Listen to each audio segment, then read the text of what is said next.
Kami dari kelompok 16B akan menjelaskan tentang kation Pb atau timbal. Kelompok kami beranggotakan Hayazarifa Fauzia dengan NIM 23092095, Sulistiawati dengan NIM 23092087, dan India Nurul Agni dengan NIM 23092078. Apa itu timbal?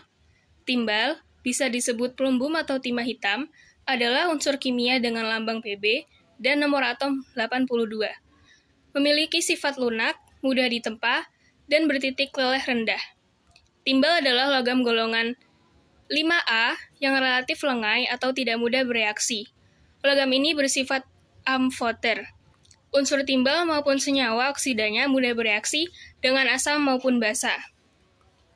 Berdasarkan praktikum yang telah dilakukan, sifat organoleptik atau warna dan bentuk adalah putih larut. pH-nya di bawah 7 atau asam, dan uji nyalanya adalah biru terang.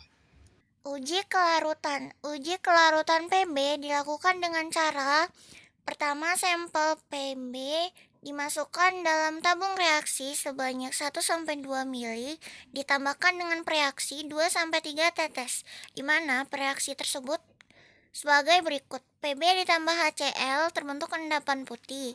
Pb ditambah H2SO4 terbentuk endapan putih.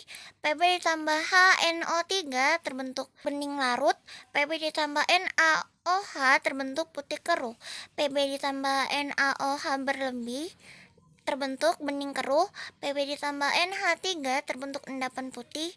Pb ditambah NH3 berlebih terbentuk endapan putih. Uji identifikasi Pb terbagi menjadi dua. Cara pertama yaitu tambahkan kurang lebih 1-2 ml larutan ke dalam tabung reaksi. Tambahkan 2-3 tetes K2CrO4 sampai berbentuk endapan kuning.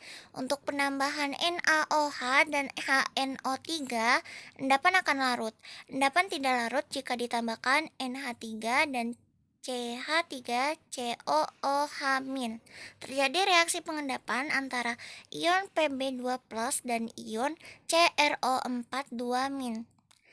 Persamaan reaksi yang terbentuk, Pb2+ ditambahkan 2CrO4 menghasilkan PbCrO4, endapan kuning.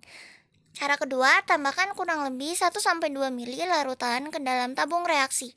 Tambahkan 2-3 tetes larutan Ki sampai berbentuk endapan kuning PbI2. Endapan akan larut jika ditambahkan air panas, menghasilkan endapan kuning karena adanya pembentukan senyawa PbI2 yang memiliki struktur kristal berwarna kuning.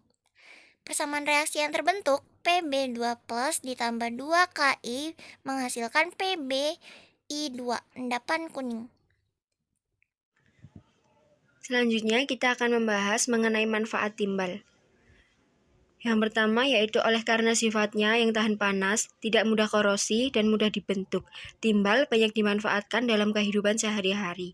Contohnya, timbal digunakan dalam pembuatan baterai, produk-produk logam seperti amunisi, pelapis kabel, pipa PVC, solder, bahan kimia, dan pewarna. Kemudian, efek dan gejala. Efek sistematis yaitu penurunan kadar kalsium, agitasi, sesak, gangguan kardiovaskuler, gangguan CNS.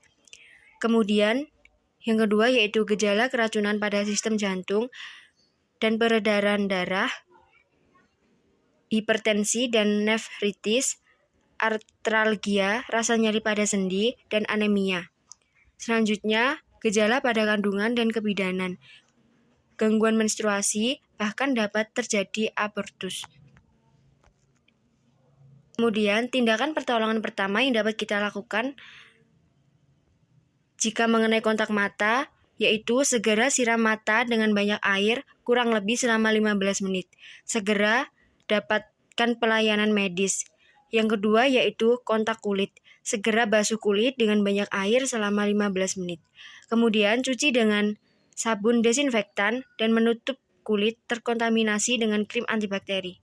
Yang ketiga yaitu jika terhirup. Jika terhirup, pindahkan ke tempat yang berudara segar. Jika pingsan, berikan pernapasan buatan. Dan jika sulit bernapas, berikan oksigen.